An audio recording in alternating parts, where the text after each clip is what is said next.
It can be interesting what comes washed up on our doors, and this does look like maybe it was floating in the ocean for a while. This is some of the wood out of a '68 Mercedes coupe.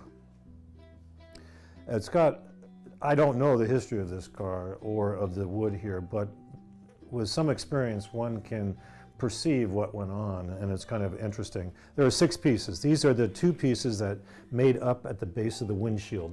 This is typical for a lot of the models of that era. And then these 2 A-post pieces of wood would go up the sides of the windshield metal decoratively. And this piece is the guitar-shaped box between the seats for storage. And lastly, this speaker grill, which was used in a lot of cars for Mercedes, a lot of models, fits in here on top of the dash. What's remarkable or most striking about this is the condition of these 4 pieces and the veneer on them. So what we have is solid wood on these 4 pieces. This is European beech, factory, all factory European beech, and then decorative veneer was put over it, whatever that veneer might be. It could have been Macassar ebony, could have been walnut burl, and whatever else might have been used, elm and so on. So these were kind of the structural pieces of the wood, and then the veneer was put over it. So what's flaking off heavily on these pieces is veneer. But it's, to a trained eye, a little suspicious. And it looks like, after you examine this a little bit more closely, the first thing I would say looks strange are these slices across the veneer here on these 2 A-post pieces. That's a giveaway. Secondly, you see this little V-shaped wedge here that was cut out, and then they put some filler in. This, backing up, is not factory veneer work. And aside from the telltale sign of the cut and these seams, if you take a look, so the suspicion is that this is paperback veneer, which has been confirmed. And paperback veneer, people that employ that frequently use contact cement, which is not a solution in automotive woodwork.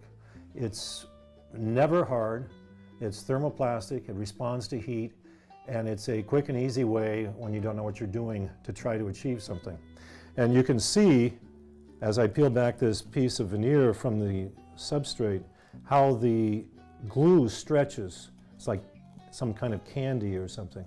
But real glue does not do that. So this is a contact cement solution at one time in this set of wood's life by somebody who didn't know how to do it properly. And the cuts that were made across the grain here were to allow the conforming of the veneer, which didn't really want to conform, because if you look at the back side of the veneer, it's really a paperback veneer, which is not used in the automobile industry.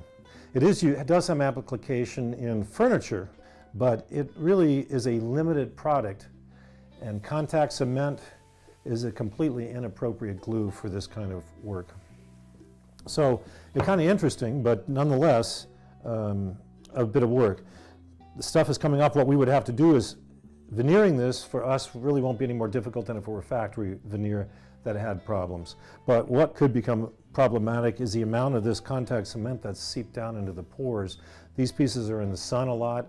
Whether or not the woods absorb that and becomes less susceptible to an epoxy or other industrial finish, we don't know. Now, this piece, this console piece between the seats, does have original Mercedes veneer on it. Even though it's flaking, it is factory, and it's veneered on the inside also. This piece alone is a complicated piece to do. It's a time-consuming piece to do.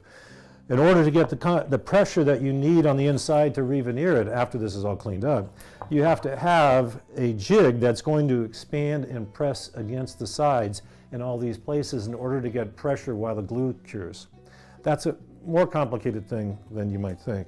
The outside also is time-consuming, and then the very top edge at this angle bevel is also veneered. So this piece is time-consuming. The bottom frequently, plywood frequently has a bit of carpeting glued in it or something like that, so I think that's what the residual is there.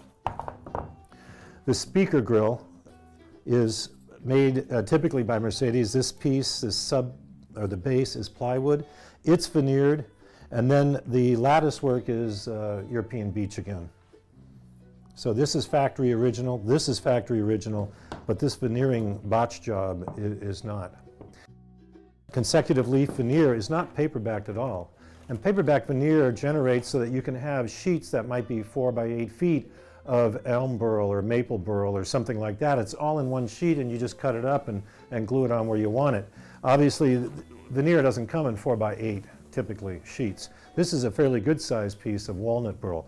So you have to work with it. But one thing it does do, by not having paper on the backside, it allows that the veneer to move and conform to shapes that the paperback veneer would not be able to do. So hopefully after we review this with the customer, which is a Mercedes repair shop, and their customer agrees to the going ahead of it, we'll be able to show a significant transformation.